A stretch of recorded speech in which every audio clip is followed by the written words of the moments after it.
Rana plaza আর তাজরিনের দুঃস্বপ্ন কাটিয়ে যখন আবার ঘুরে দাঁড়ানোর স্বপ্ন বুনছে তৈরি পোশাক খাত, তখনই নিরাপত্তার অজুহাতে শর্ত জুড়ে দিল অস্ট্রেলিয়া। বাংলাদেশ সহ 5টি দেশ থেকে বিমানে পণ্য পরিবহনে নিষেধাজ্ঞা জারি করে তারা। এতে ক্রেতাদের কাছে পণ্যের নমুনা পাঠানো নিয়ে বিপাকে পড়েছেন শিল্প উদ্যোক্তারা।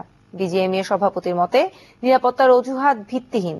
আর বিশ্লেষকরা বলছেন এমন সিদ্ধান্তে ক্ষতিগ্রস্ত হবেন অস্ট্রেলীয় ক্রেতারাও। এই সমস্যার সমাধানে কূটনৈতিক তৎপরতা চালানোর পরামর্শ তাদের। নীল মাহবুবের রিপোর্ট। নানামুখী সংকট যেন পিছুই ছাড়ছে না দেশের তৈরি পোশাক খাতকে, তবে এবার অন্য রূপে। হঠাৎ করে নিরাপত্তার অজুহাতে বাংলাদেশ সহ 5টি দেশ থেকে বিমানে পণ্য পরিবহনে কড়াকড়ি আরোপ করেছে অস্ট্রেলীয় সরকার। কুরিয়ারে 500 আর বিমানে সর্বোচ্চ 250 গ্রাম। শর্ত অনুযায়ী এখন থেকে দেশটিতে এর চেয়ে বেশি ওজনের পণ্য পাঠানোর সুযোগ নেই। অথচ পোশাক খাতে ক্রয় আদেশের যে নমুনা, তার ওজনই এর চেয়ে বেশি। জরুরি অবস্থায় পণ্য পাঠানো দূরে থাক, দেশের পোশাক মালিকদের এখন নমুনা পাঠানোই কঠিন হয়ে পড়েছে। একটা পিস ডেনিমের প্যান্ট যদি আমরা পাঠাইতে যাই 1 কেজির উপরে ওজন হবে, তো 500 গ্রামের ছাড় দিয়ে আমাদের কোনো লাভ নাই।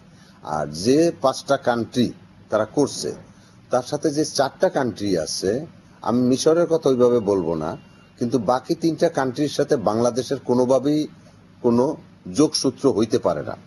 গেল বছরই অস্ট্রেলিয়ায় প্রায় $60 কোটি তৈরি পোশাক রপ্তানি করে বাংলাদেশ।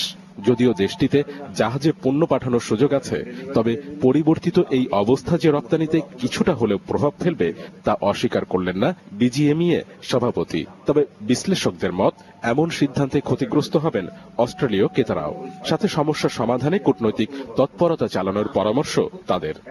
এটা ব্যবসা, এখন ব্যবসা শুধু এক পক্ষ ক্ষতিগ্রস্ত হয় না, যখন ব্যবসা বন্ধ হয়ে যায় 2 পক্ষই ক্ষতিগ্রস্ত হয়। সেই জন্য আমি বলছি যে ওদেরও চেষ্টা করা উচিত, ওদের সরকারের সাথে লবিং করে কিভাবে এই ব্যবসাটা ওরা আবার ফিরিয়ে নিতে পারে। খুব দ্রুত গতিতে এবং নিকট ভবিষ্যতে সরকারের উচিত হবে যে অস্ট্রেলীয় সরকার এবং হাই কমিশনের সাথে যৌথভাবে কাজ করে যে রেস্ট্রিকশনটি দেয়া হচ্ছে সেটি যদি তুলে নেওয়া যায়, আর যদি তুলতে কিছুটা দীর্ঘ সময়ও লাগে, সেক্ষেত্রে আমাদের পণ্যের কাঠামো বিবেচনা করে যে রেস্ট্রিকশনের যে লিমিটটি দেওয়া হয়েছে সেটি যাতে যথেষ্ট মাত্রা বৃদ্ধি করে। এছাড়াও সংকট নিরসনে অস্ট্রেলিয়ান বাণিজ্য দলকে বাংলাদেশে আমন্ত্রণ জানানোর পরামর্শ সংশ্লিষ্টদের। এই পর্যায়টি খুবই একটি ক্রিটিক্যাল সময়। নীল মাহবুব, চ্যানেল 24, ঢাকা। বাংলাদেশ ও থাইল্যান্ডের মধ্যে পর্যটন সমঝোতা সইয়ের প্রস্তাবে অনুমোদন দিয়েছে মন্ত্রিসভা।